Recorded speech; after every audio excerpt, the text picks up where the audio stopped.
Hey guys, Chris the Ultimate Recycler. Welcome back to the channel and welcome to another unboxing, sorting, valuing video. This one's concerning e-waste.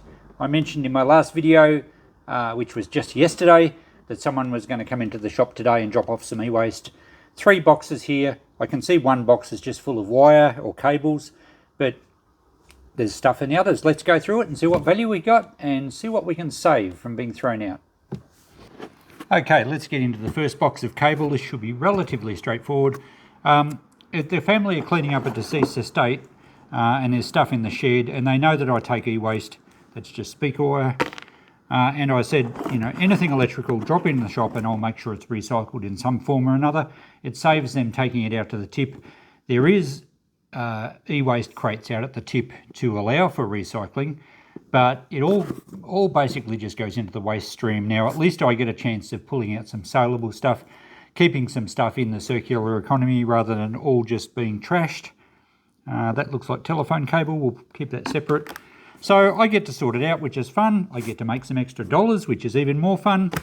And the beauty I like is going through stuff and finding things that are useful, that are too good to actually end their lives. Power cord of something. I don't keep any of the cords normally. We'll just chop the plugs off while we go. So I'll show you how I sort it. This cable I send as data cable. You'll see that it's got lots of little fine wires in there. If it gets a focus, can we get a focus? Yeah, and same with the telephone cable, fine wires. So it's much like the Ethernet cable. I'll send that down to my scrapyard as data cable. Anything better than that, like this 3-core mains wire, and the speaker cable for that matter as well, will go as a better grade. I think we call it mid-grade here. There's another, oh actually that's a soldering iron. It's pretty damaged there on the tip. It's badly heat affected. Oh, it's got a crack right down the case. So there's not much good there.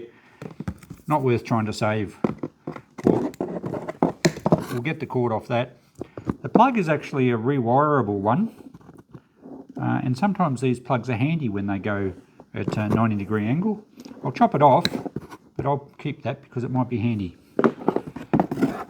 More mid-grade cable. We have lots of, good paying cable. Now in the UK, and some of you UK guys might like to comment, you have you often talk about having singles, and you get a better price for the singles as what you would for, say, a cable with wires within a sheath. We don't, at least as far as I know, we don't. It all goes in the same. But it's interesting that you guys can get a bit of extra money for taking the outer covering off. Just some more power cable there. And I won't save these plugs unless they're a modern plug and they're actually, that one can be rewired, but I'm not going to save a second-hand plug unless it's a real modern type and in good condition. So, nice cable. It's nice that it's all bundled up. That's cool, but it's just basically, it's telephone cable again. It'll just basically go in my bins, ready to take to the scrap yard next time we start doing a trip.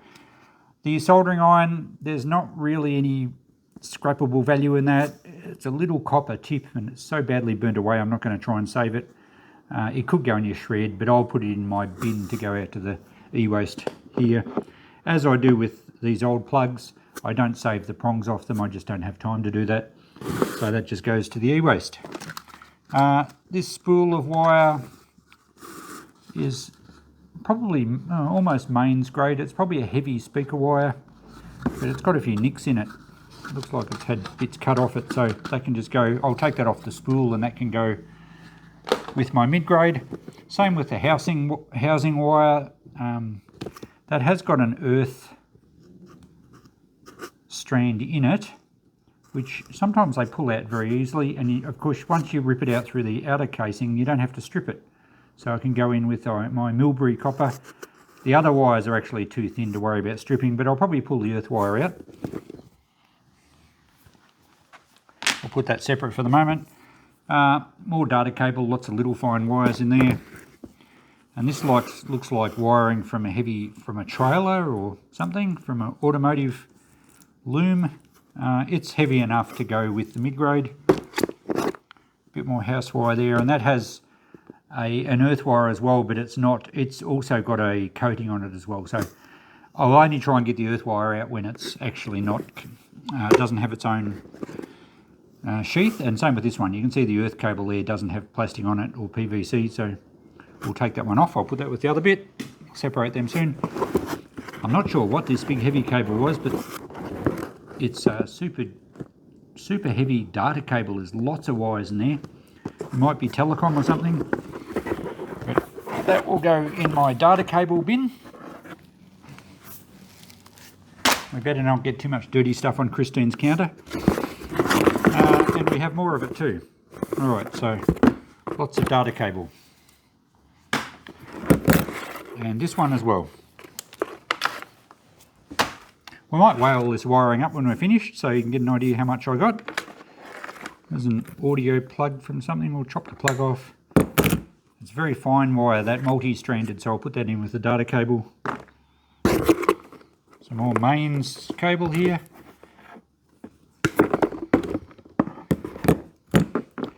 And an extension cord. I don't keep extension cords, especially older ones. I do keep new ones and test them, but I wouldn't keep an older one. My rule of whether I can keep something and sell it kind of depends on the plug. If it's the old style plug with no protective sleeve over the top of the pin, I don't like reselling something like that. Actually, that's got a round earth pin, which is a bit unusual. And yet it doesn't take a round one, that end. Anyway, we're chopping the plugs off this. I do have to be quite careful of selling electrical stuff, of course, make sure it's safe. I get a lot. Oh, I will keep this one. All right. Here's an older style plug.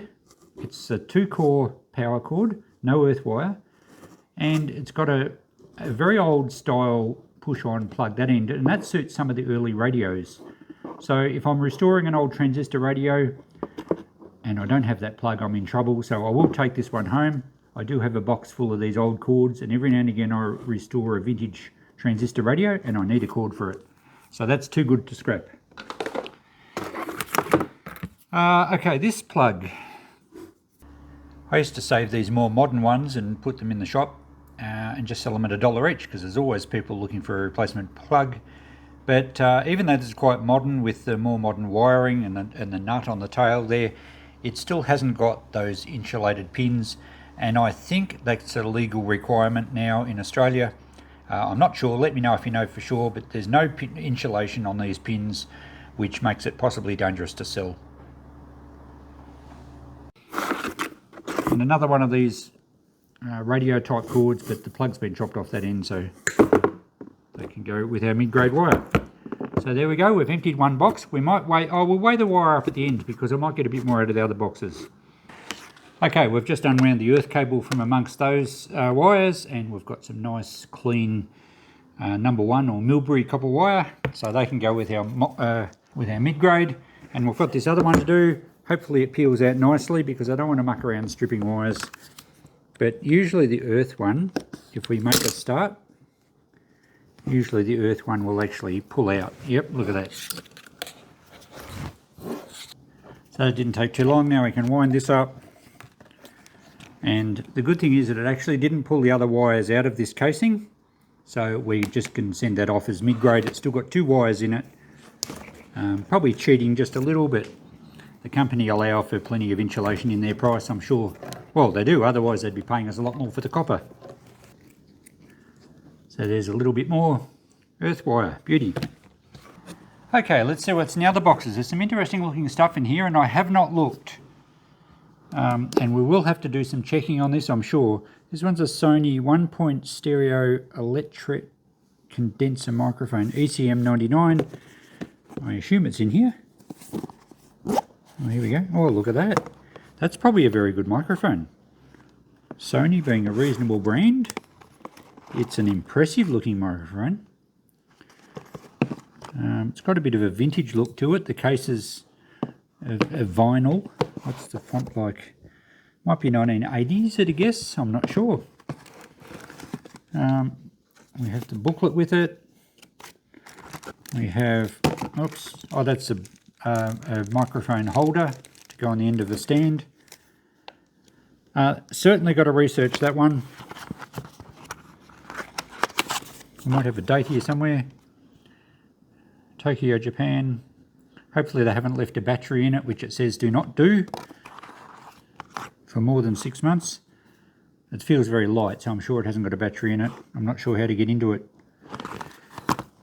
So a bit of research required. I don't know, I can't see a date, but I'm guessing 1980s sometime. Alright, so we'll do some research on that one, but it's certainly not going to be in the e-waste bin, unless it's not working, in which case we might try and fix it, but hopefully that's a good seller. Might even be worth eBaying. So we'll check that. I couldn't hazard a guess at the price of that without doing some research. Now, next we have another microphone. Wires going everywhere here. This one's a condenser microphone, ECM 541. It looks newer, maybe. Doesn't look anywhere near the same quality. What brand is it? Soundtrack. Yeah, it looks like a much cheaper brand, but made in Japan. I'm guessing 1990s perhaps on this one. And again, I need to do some research, and you know, we're obviously going to need to test it too. We've just got cable there, and it looks like a bit of a windsock for it. So again, a nice saleable piece, certainly not e-waste. The stand's really cool. Now this is a much older stand. Zephyr, it looks like Zephyr. It's cast iron, it's quite heavy, it's a little bit Art Deco. That stand could date to the 50s. And it looks like someone's modified something on here. It's got a rubber mount section, it looks like it's nearly broken. But I like the stand, that's a ripper. So they'll probably sell on its own. I will probably research that anyway. If I had to hazard a guess at the price of this, the top does screw off. Oh no, the whole thing screws out. Probably screws off at the top as well. But this rubber suspension thing's broken, or it's almost broken. I'm assuming that's original, I'm not sure. But I would probably be thinking $20 on that, even as it is, just because it's such a nice stand. We will do some checking though. Alright, what else is in here? We have a lamp holder for a floodlight. Much more modern. Difficult to sell these things because you can buy them so cheap, brand new. And it looks like it's a homemade wood block.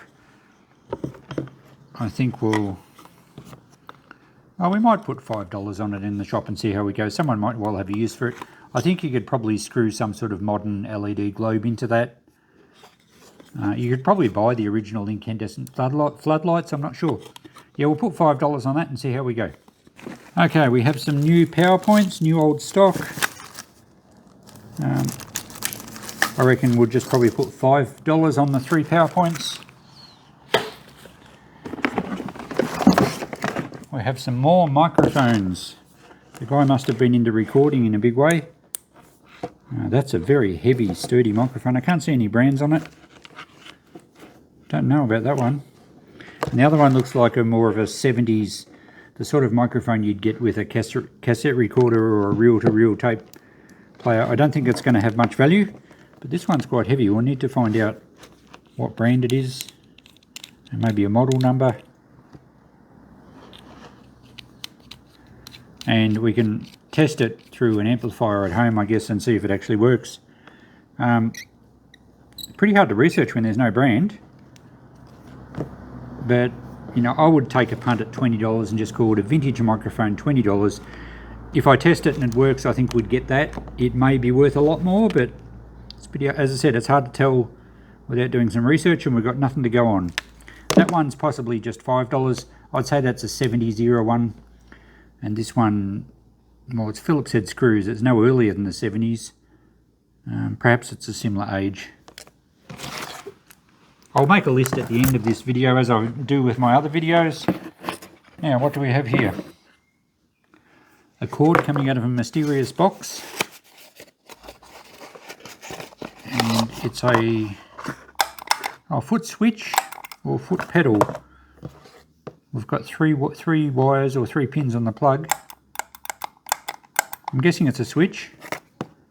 There's no brands or anything on it. It's got that hammer tone paint, sort of 1950s look. The cord certainly looks about 50s or 60s. I don't know if it's the original box. That's the only clue we've got. So, look, I don't know on that. Someone's going to know more about that than I would. I would just put that in the shop for $10 as it is, and yep, just take a punt and see what happens. I think someone would buy it, and someone's bound to know more about it than I do. But we'll put $10 on that one. Okay, not much left in this box. We do have a rotary dial telephone. It does have some issues, unfortunately. The handset's had the wires pulled out of it. Oh, that might be fixable. Doesn't appear to be broken. This would be... Oh, it's unplugged. Well, the wires have still got the plugs on it, so we can put that back together. These things nearly always work. I don't think I've ever had one that doesn't work. And it's got all the pieces in here. Just needs the wires going to them. The plastic's a bit discoloured from age, but there's no damage that I can see. And it's had a wasp's nest on it, so it's been in the shed for a long time. But it's worth trying to have a bit of a clean up. It doesn't have a plug that in, it's just been cut off, so it's probably not worth trying to test. Also, the little switch thing when you put the handset down isn't spinning back up, and it does need a good wash, and there's something loose inside, so maybe parts only. I think I'll give it just a quick wash so it looks a bit better, and we might put $20 on it. I do actually sell these, and they sell quite readily, and they'll get, you know, $30 or $40 for something like this. If it was red, I'd get $100 for it. The red ones sell a lot better. It would date to the 70s, I would say. Maybe late 60s. I think these might have been a late 60s one. It doesn't have Phillips head screws, so probably late 60s. I think all we'll do with that one is give it a bit of a wash. I won't worry about trying to rewire it. And someone will either buy it as a prop or just as a bit of an ornament, or someone might like to fix it up. So let's say $20 washed up. Now we better clean up a bit. Don't you guys tell Christine I've made a bit of a mess on her counter. You know, all this is just between you and me. Mum's the word. Okay, the only thing we have left in this box now are a couple of speakers. Magnavox. Okay, they don't look like they've ever been used.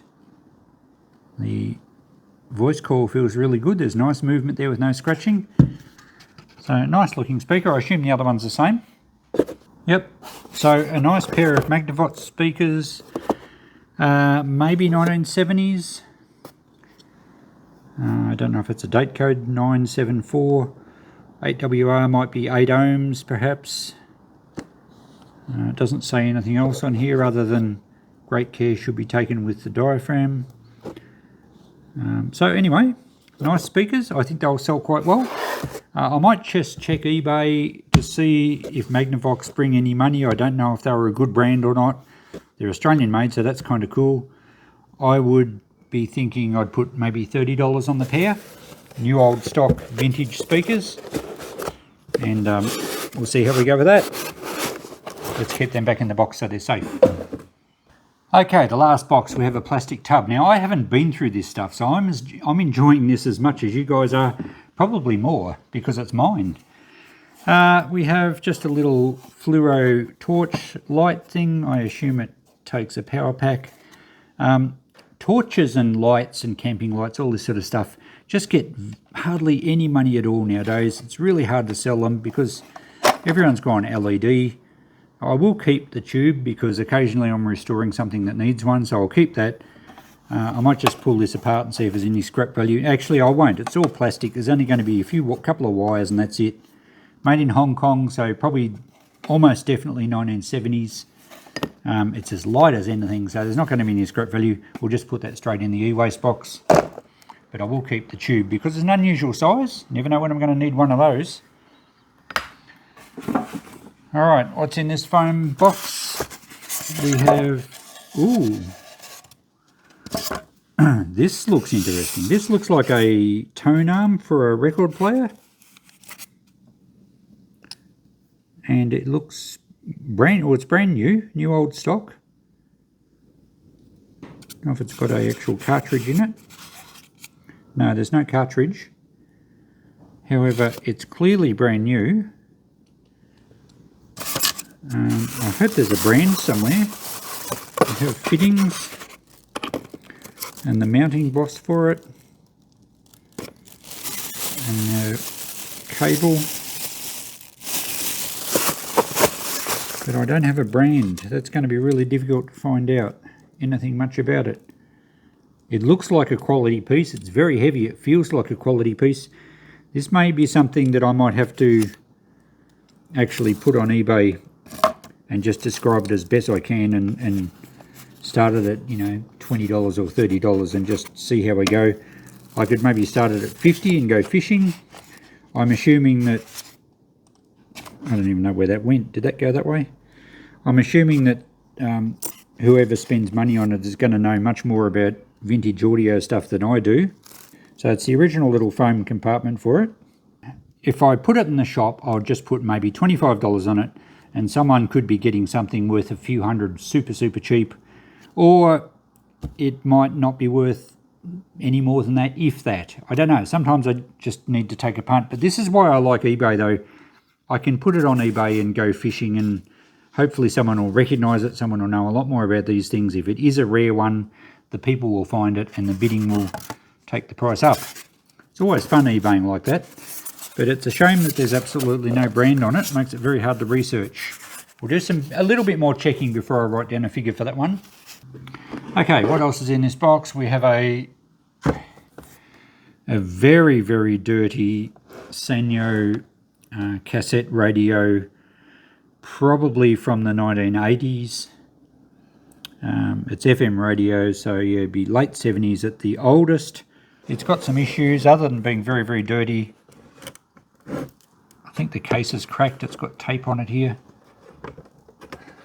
Let's have a look. I do collect a few of these things because one day when I get more time in my workshop, I'm going to start doing some restorations. No, there's no crack to the case. The antenna's okay. Often they break off. Let's have a bit of a look. Yeah, it all seems complete. Let's have a look in the battery compartment. That's usually tells the story. Oh, there's batteries in it. I hate that. But the good thing is they don't appear to be corroded. Oh yeah, that one is. It's all rusty on the end, both ends.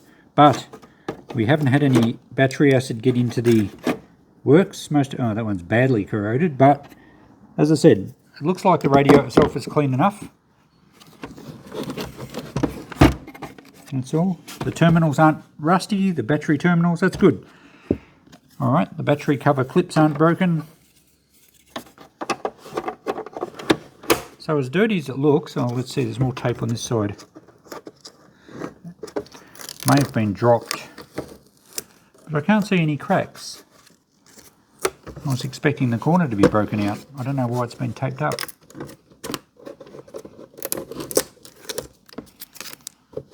Oh, okay. I think it's been taped up because the screw's missing. Perhaps it's broken the actual mount off inside. Still, that's repairable. The good thing is the actual case itself is not damaged, other than being very dirty. And yeah, might be a good restoration project.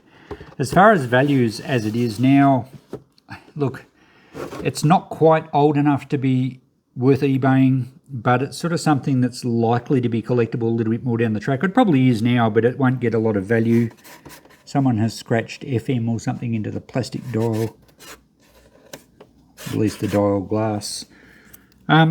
But it's complete enough to fix up. I might do a restoration on it one day when I run out of things to do, perhaps in about 400 or 500 years.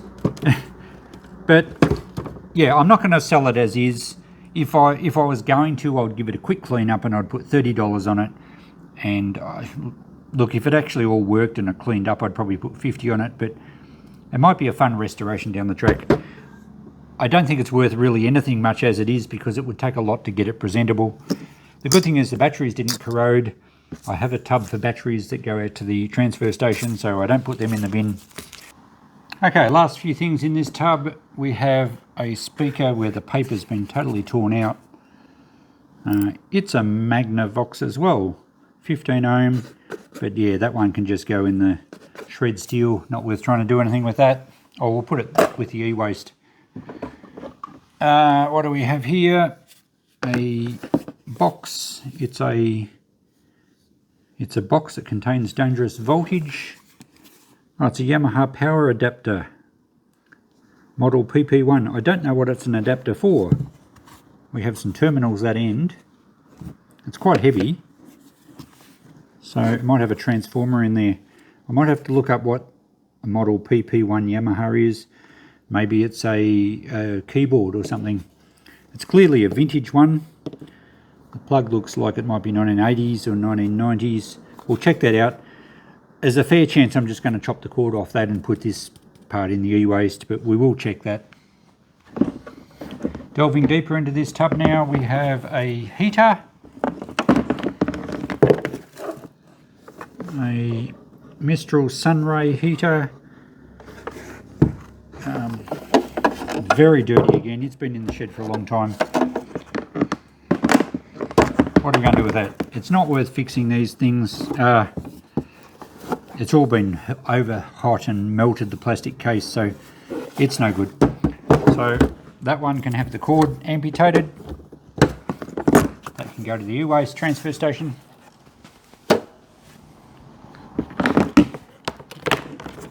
The cord can go through its usual pruning of accessories, and actually the plug has been very hot too. Look, the terminals are totally loose. It's melted into the rubber. We have a bit more mid-grade wire. We have another plug here, a cord that I don't know what that suits. Sanyo, could be like a reel-to-reel player or something, but that's all been hot and melted, so I'm not going to save that. So a bit more wire.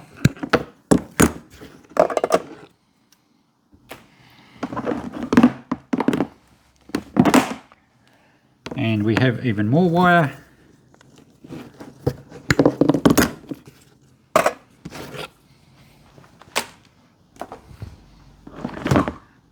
And another old extension cord. Same deal as earlier. Oh, that's got the round pin. But yeah, it's an old one. I'm not going to try and test that and sell it. We just want the cord.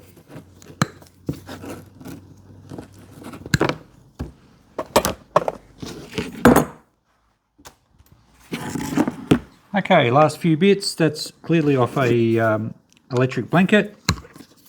I'll take the bits of cord. I do have to chop the plugs off that end. So there, e-waste, more cord. And we have another microphone, and again it says Akai. That would again be off a cassette deck or a reel-to-reel tape player. It's quite a heavy little one actually, that one. Doesn't have a model number, but I might be worth checking that one. We can easily test if they work, and it'd have to be $5. It might make a bit more if it's off a good quality Akai tape player. And the last thing is this. I don't know, what is it? A shaver? It's a compass. Oh, it's a light meter for a camera. So 6-star, I'll have to just check eBay for that. Vintage camera stuff sells quite well. Light meters do sell. I would be guessing at $10, but we'll check eBay and see what they make. I think it works. The needle moves in the light here. All right, I'll have to check that one. So that's the end of our boxes. I've just got do a bit of checking. I'll weigh up the wire and we'll do a list of prices. I'm home in my shed today, and I'm just going to finalise all this microphone and electronic stuff. I've been doing a bit of testing, so let's run through what I've found. For a start, there was a battery in that one. It's still there, and it's very badly corroded, so that's disappointing. I'm not going to try and clean that up. I did find a few of these soundtrack mics on eBay. Some people were asking a bit for them. They're actually an FM transmitting mic, as well as having a lead with it. But unfortunately, it's badly corroded. I'm just going to put $5 on that in the shop. Someone else can either fix it or or use it as a prop. It still looks okay when it's screwed together. And it has these bits and pieces with it, so it's pretty good value for $5. Oh, we'll weigh up our copper. We'll get to that shortly. What else have we got? Well, this little Akai one works quite well, actually. I've just plugged it into a PA amp at home, and that works quite well. I'm going to put $10 on that. There's quite a lot on eBay, and some are getting a bit more, but I'm happy with 10 for that. And this Sony one, as impressive as it looks, they must have been popular because there's a lot around, and there's quite a lot on eBay. Some weren't selling. Some had the complete kit like this one. I did put a battery in it. The cover screws off, and it works quite well, actually. And there was a date inside of 1976, so I was a little bit out with my dates. But I'm probably just going to put $20 on that. Someone will love that for 20. So that'll sell well. This little one here I couldn't test because it has a weird plug on it. It's obviously designed for a specific tape deck.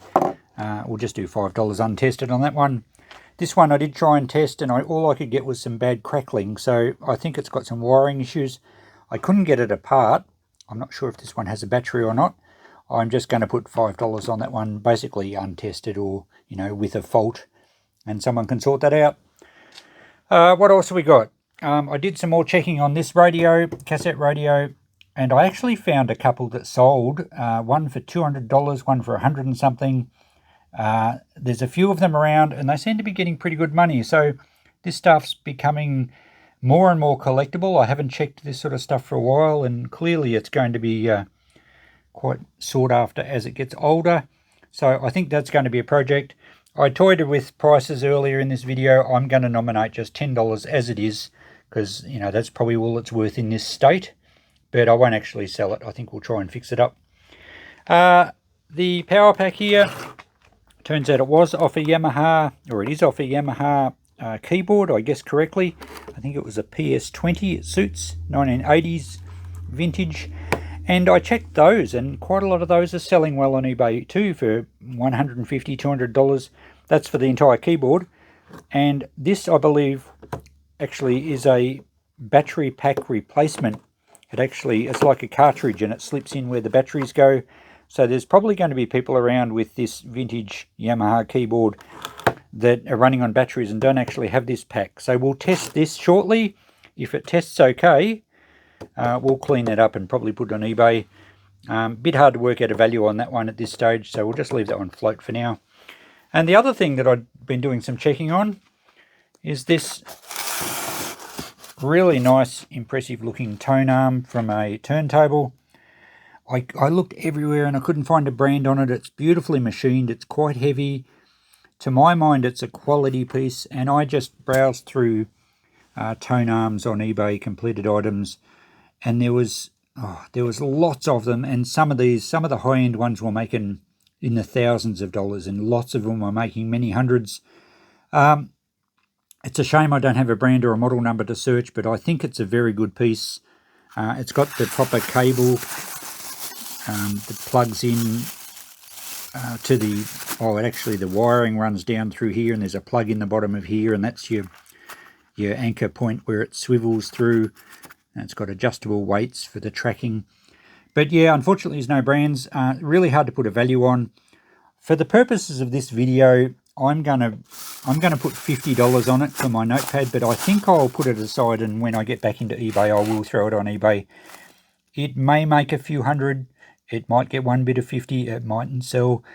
But judging from what I saw, I expect it actually will probably do quite well. So there you go. You're learning how a second-hand dealer prices things when he really has no idea. I'm going to jot it down at $50 for now on my notepad, but I will throw it on eBay as an auction. I'll probably start it at 50.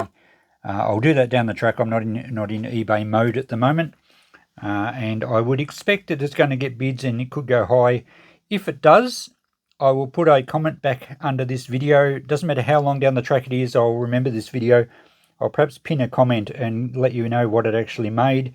If anyone out there recognises this and you know what brand it is, by all means leave me a comment. But it surprises me there's no brand or model number. Perhaps there was and the sticker's not on there, or it's been removed, or even the casing. There's just nothing to indicate who made it. So if you recognise it, let us know. That'd be awesome. Okay, the last thing to do is just test this Yamaha power adapter. It's plugged into my isolation transformer. Let's see if we can get smoke. Okay, that's a good sign. No smoke. Now, I think it was 9 volts output. Let's see if we get 9 volts. Oh, look at that, we do. So it's working perfectly. That's excellent. I wasn't going to clean it up unless it was working. What are we going to do with this then? Well, I think I'm going to put this aside to eBay as well. And the reason being that for someone to come into my shop and have a vintage Yamaha keyboard and need the power pack for it, it's extremely remote. I could put $5 on it, and unless someone needs it, they're not going to buy it.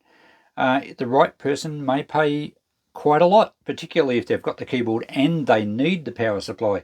So my logic here is eBay is a good spot to sell stuff that's rather obscure, because people search eBay. I know if I had something that I needed a specific power pack for, you can't go down to JCar or any of the big electronic shops and just order one. You can't get online so much. You know, you might be able to find one, but you're not going to get a 1980s vintage something or other just through a normal retail outlet. So eBay's a good spot to search for this sort of stuff. And I'm going to go fishing. It's not something I would start at $1 and wait until I get bids. I'll put $50 on it and see how we go. So I reckon that's the best way to sell something obscure like this. I'll clean it up. We know it works now. I'll give it a good clean up so it looks the part. And down the track, when I get back into eBay, I'm going to eBay it. Will it get its 50? I don't know. I did a search on these keyboards, and there's quite a lot out there, and they're selling for a few hundred. So surely someone's going to either have one that hasn't got a power adapter, or the power adapter's fused and burnt out or something. So I reckon that's the best way to sell it. I'm going to be confident in actually putting $50 value on this, because I reckon it'd get it. I certainly probably wouldn't in my shop for a long time, as I've explained. So $50. Now there's only one thing to do before we finish our list, is weigh up that copper wire. Let's check the weight of our wire. We've got all the data cable in this box. I have teared the box off, and it looks like we're at 7 3/4 kilos of data cable. The mid-grade wire weighs out at 4 1/4 kilos. And our small handful of nice bright and shiny or Milbury copper looks like it's 150 grams. Okay, it's that time for the notepad.